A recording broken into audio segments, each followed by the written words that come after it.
Hi, this is Simon Candish and welcome to another marvelous video. So also known as the Cancer God, Menagala was created by the famous comic book writer Len Wein. Len Wein contributed popular characters like Wolverine and Swamp Thing to the world of comics, and Menagala was an outcome of his Lovecraftian influence. Menagala was a godlike entity in the DC universe and had been observing the universe since before humanity. The entity remained on Earth and decided which beings would dwell on the planet, and after devouring several species, it was the humans he chose to allow to survive. The being also claimed to have helped in the evolution of humanity and touched the minds of writers like H.P. Lovecraft and Edgar Allan Poe, eventually making them what they were. So without further delay, let us dive into our video, where we will explore the shapeless, godlike alien form Menagala. Before we go into our explanation, we have a very small request. If you like our content, then please support us by subscribing to our channel. This is a small click for you, but for us, it means a lot. Thank you, and let's begin. Origin story of the Menagala, DC's Lovecraftian god. Swamp Thing, Issue 8, February 1974. As proclaimed by Menagala himself, he manifested on Earth 200,000 years ago, and after he chose humans to exist, he had been inspiring them telepathically. The character was first introduced in Swamp Thing Issue 8, published in February 1974. The story begins with Swamp Thing struggling in the freezing cold, looking for shelter. He is trying his way out of Gotham, but it's almost impossible with Batman on his trail. He sneaks into one of the trucks from Orlando, but leaves after traveling some distance. Lost in the middle of a snowy terrain, Swamp Thing, desperately looking for shelter, hears a scream. The scream of an old man led Swamp Thing to a cave. Upon entering the cave, he found the old man in the grasp of a grizzly bear. Swamp Thing fought the bear and took it down by snapping its neck. The old man thanked Swamp Thing while lying wounded and warned him to stay away from the nearby town named Purditon. He continued stating that the town at some point was prosperous with rich coal mines. The people flourished, but the dwellers began leaving when they ran out of coal. With no other way out, the old man's father, Abraham Monroe, began seeking supernatural ways. And one night, he carried all his mystical books to the mine to cast some spells. Screams were heard from the mine, and Abraham was never seen again, although the dwellers lived in constant fear, as many who went near the mine never returned. No one ever left the town of Perdition. The old man was the only one who managed to escape, but unfortunately encountered the grizzly bear. Soon the old man died, and Swamp Thing wished to give the man a proper burial. He carried the dead man for a distance and found the town of Perdition. Upon entering the town, 2 inhabitants assumed the old man to be killed by Swamp Thing. Shouting out, "Monster!" they charged the Swamp Thing, only to be taken down by him easily. Soon a man with a warmer gesture approached and stopped the fight. His name was Jason Monroe, and he was the son of the dead old man, Ezekiel Monroe. They welcomed Swamp Thing into their town, and Jason's wife, Lydia Monroe, nursed his wounds. Despite the good hospitality of the inhabitants, Swamp Thing felt a sense of eeriness in them. When Jason asked Swamp Thing to rest and recover, stating that they all wanted him in perfect shape, everyone shared laughter, making Swamp Thing suspicious, as there was no humor in it. The people in the room continued their regular banters while Swamp Thing noticed a young lad leaving the room. Suddenly, Lydia screamed, stating that their son Jody is missing and that the entire atmosphere in the room changed. Everyone searched for the kid frantically and noticed his footsteps on the snow towards Tunnel 13 of the mine. It seemed that there was some mystery or threat inside Tunnel 13. As when Jason dashed towards it following the trails, an older man stopped him and reminded him that they could not follow Jody's steps into the tunnel. Swamp Thing volunteered and went inside the tunnel. As being one of the strongest characters in the DC universe, it was the right thing to do. Swamp Thing boldly walked into the tunnel, and the town dwellers grinned as if they had achieved a goal. Swamp Thing followed the tracks of an old rusty ore car, and even when the tracks ended, a voice guided him from within the darkest pits of the tunnel. With a nauseating head, Swamp Thing noticed a massive pile of flesh speaking to him as a third person for the entity. The entity called itself Menagala and welcomed Swamp Thing. stating that it had been expecting him. The being was aware of Swamp Thing's human identity and stated it needed him. It tried grabbing one of Swamp Thing's legs, and when Swamp Thing resisted, the entity began narrating his course of existence and how it had been maintaining its connection with Earth from far-off distances in the universe. When Abraham Monroe cast his spell to free Menagala from his distant prison, the being attached itself to Abraham and slowly consumed his entire mass and made it his own. Since then, it has been consuming whatever living mass it could acquire to its true size before the universe reached its prime. Menagala wanted to consume Swamp Thing as he would certainly have a great deal of mass. Before Menagala could continue with the convincing, Swamp Thing broke one of the posts that supported the tunnel and threw it at the compiled mass of the entity. Soon the entire tunnel crashed, and the inhabitants outside the tunnel rejoiced, stating that they were finally free from the cancer god's wrath. However, Swamp Thing came out alive and charged Jason for orchestrating the event of sending him as a sacrifice to the alien entity. Jason trembled at Swamp Thing's rage and stated that they were innocent and that the evil entity Menagala compelled and controlled them into doing this. Swamp Thing shrugged off his anger and left, stating that it was all over, but it was not, as a piece of Menagala had clung to Jason's arm. Challengers of the Unknown 82 and Challengers of the Unknown 83. Although the ongoing wrath of Menagala was suppressed, it was far from being over as a part of it survived. Menagala resurfaced in Jerry Conway's Challengers of the Universe, issues 82 and 83. The Challengers of the Unknown were a team of heroic individuals who explored paranormal occurrences and several other crises. During the Menagala crisis, Ace Morgan, Professor Haley, Rock Davis, June Robbins, and Red Ryan were members. The story begins with a team carrying a sick and infected Professor Haley. They were clueless about the disease, and according to their computers, there was only one man who could help them out: Dr. Heathcliff Monroe from the Pennsylvania town of Perdition. Without any delay, the team left for Perdition with Professor Haley. Upon reaching the farm, they wondered if there could be any advanced medical assistance, as it looked like a backward and outdated farm town. The farmers initially tried mobbing with their pitchforks before Dr. Heathcliff Monroe arrived and stopped the fight. Soon, Haley was taken into Dr. Heathcliff's operating chamber, where he examined the professor's infection. In the brief course of time, the infection had spread drastically, and as stated by Heathcliff, it reminded him of one such case of his friends in the past. He narrated the incident of Abraham Monroe and how his occult worship and spells summoned a demon into their minds.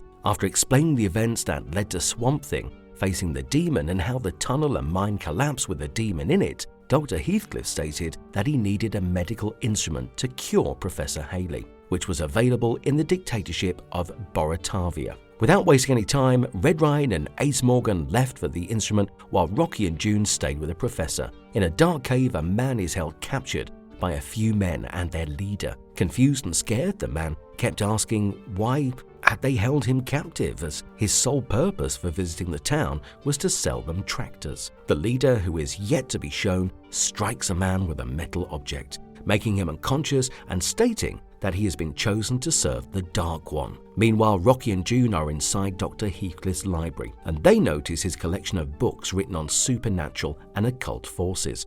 They came across a book titled Visions of a Dead Priest, but before they could open it, a scream was heard, and they rushed to look for it. They entered a room where the tractor seller was being consumed by a large lump of mass with tentacles, and 4 worshippers who witnessed the process calmly. June screamed out of fear and shock, while Rocky managed to take down a few of the worshippers. During the fight, Rocky and June noticed that the faces of the worshippers were distorted and seemed to be infected like Haley. However, one of them struck Rocky on the head and managed to take down the 2 challengers. When Rocky regained his senses, he found himself restrained and June missing. We do get to see Dr. Heathcliff, along with the other worshippers, visiting Rocky and stating that they were serving not as a demon, but from a higher form of living, a being called Menagala. He continued stating that after the incident with the Swamp Thing, a small piece of the entity had infected his cousin and Abraham Monroe's grandson, Jason Monroe.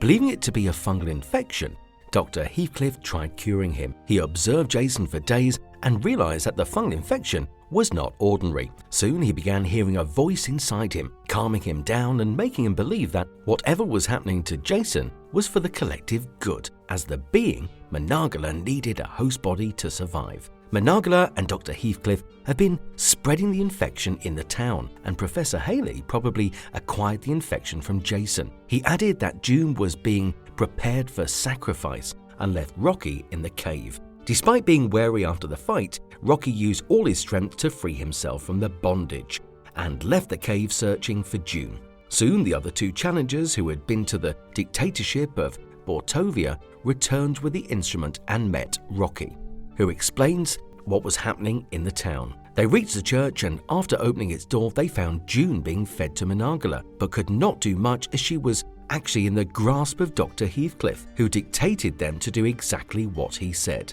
else he would feed her to Menagala.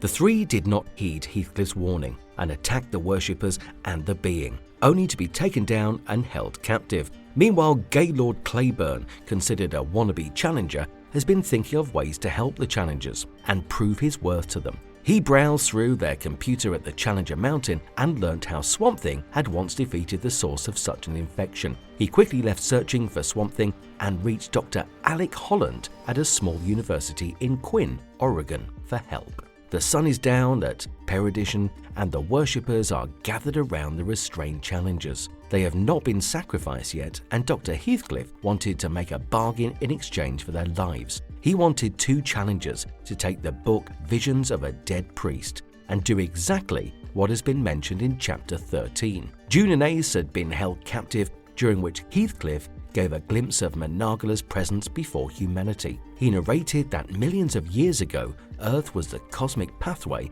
through which gods like Menagala roamed the universe until the force known as the Golden One shut them from reaching Earth. For years, Menagala tried reaching out to humanity with the help of his brother Rathula and sister Kagnaru.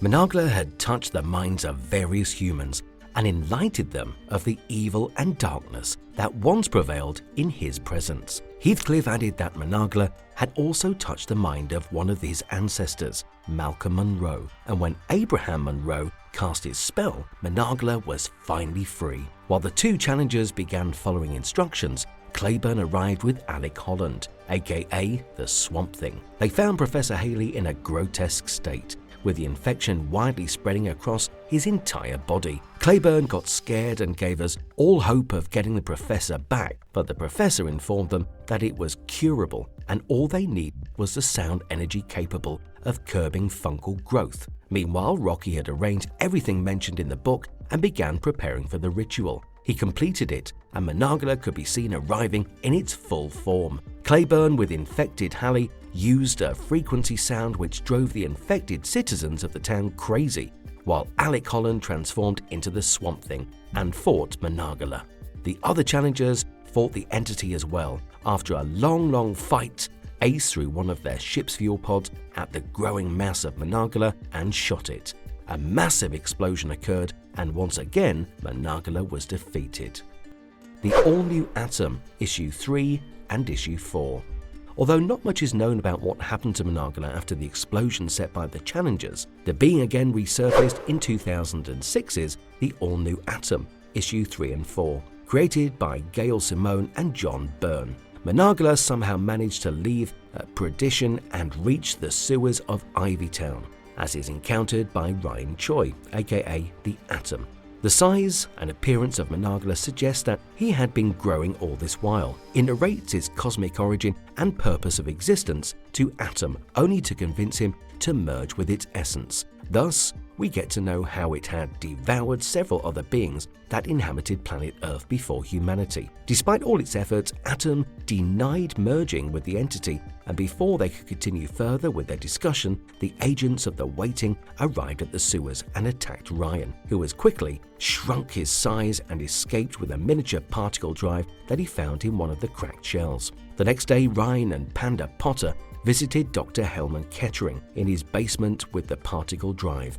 Ryan sought to convert the particle drive into a fire rocket and used it as a weapon. The meeting, however, ended abruptly as Ryan remembered that he was late for his first day at work as a professor at Ivy University. Before entering his class, he was stopped by Doris Zuell, who kissed him passionately and stated that she would be taking him out at 7 p.m. for a movie date. They went for the movie date, and before Ryan could make any move, Doris got up his lap and began seducing him. Ryan grabbed her waist and felt her rash skin. And that is where we get to see Menagla's infection. Dr. Doris Zuell was under the influence of Menagla, and she was no ordinary girl, but the villain known as Giganta. She grew in size and attacked Ryan. She stated that the cancer god Menagla had said hello to Ryan, following which she sealed him in a petri dish and swallowed him. Menagla could be seen slowly rising from the depths to the surface, while a nest of worshippers prepared a man in a Swamp Thing-like costume and made him throw a pillar. They tried to recreate the first encounter of Menagla with the Swamp Thing, only the beast emerging victorious in this case. Meanwhile, Panda Potter is seen returning home, only to be visited by the Atom arch-enemy, Silbert Rundine, aka the Dwarfster. Atom tried contacting Panda, but he received no help. He finally tried rationalizing his knowledge of science and decided to go so small that he could go through the micropores of the petri dish he was trapped in. However, that failed, as even after reducing his size by a great deal, the glass needed to be porous. He finally decided to run inside the glass ball, making it move like a pinball. The plan eventually worked and caused paralysis inside Giganta's stomach, finally making a puke out Atom. Upon freeing himself, Atom found himself amidst the agents of the Waiting and Giganta. Atom took down a few of the soldiers, but when a tank arrived, he managed to escape with the help of Dean Mayland, who somehow knew Atom's true identity. Meanwhile, Dr. Helman Kettering, along with Thomas Dinawa and Professor Martin Campbell, can be seen working on the particle drive to transform it into Ryan's weapon of choice. All thanks to the genius of Professor Campbell, the weapon was made, and Dr. Kettering named it the Bangs. Ryan escaped with Dean Mayland, who took him to his house and reunited him with his father. While all this happened, Dwarfster observed from the window and learned that Ryan had a father. After the battle, Menagla infested Ivytown and later appeared in Hellblazer comics, opposing John Constantine. So what makes Menagla so powerful? With cancer being defined as an abnormal growth of cells, we can only imagine what Menagla, the cancer god, is. The immortal alien entity that has been living for billions of years, possessed all information about existence and life. Its sole purpose is to infect, devour, and grow. Menagla boldly stated that he is the reason why humanity existed, and he chose not to devour them. Backing up this statement, we get to see Eddie Barrow's art in the comics, where an infected dinosaur is seen roaming on Earth. Menagla is a godlike entity and is immortal. His wrath can be reduced or suppressed, but never eradicated, as he had resurfaced in the DC universe on numerous occasions. The appearance of the being does remind us of Marvel's Cancerverse, but in the case of Menagla, he is a highly intelligent being. Menagla communicated via telepathy and has claimed to be rewarding human minds with his divine visions. He had the power to absorb all forms of biological mass and make them a part of his shapeless lump.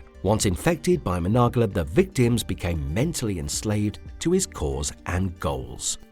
Marvelous verdict. Despite being slow and pale, Menagla has been showcased as a superior life form, capable of bending the events of existence and evolution. He called himself the Father of Life and claimed that he was the reason behind the existence of humanity. He helped humans survive by not devouring them, as he did for the other species before humans. Different comic series writers have depicted Menagla, and it's brilliant how his origins have never been tampered with, but stitched with new add-ons. With this, we have finally come to the end of our video, and we hope you found it entertaining and informative. Let us know your views in the comment sections, and if you liked our content, well, don't forget to leave a like and subscribe to us if you haven't already. Have a good one and be safe. Thanks everyone.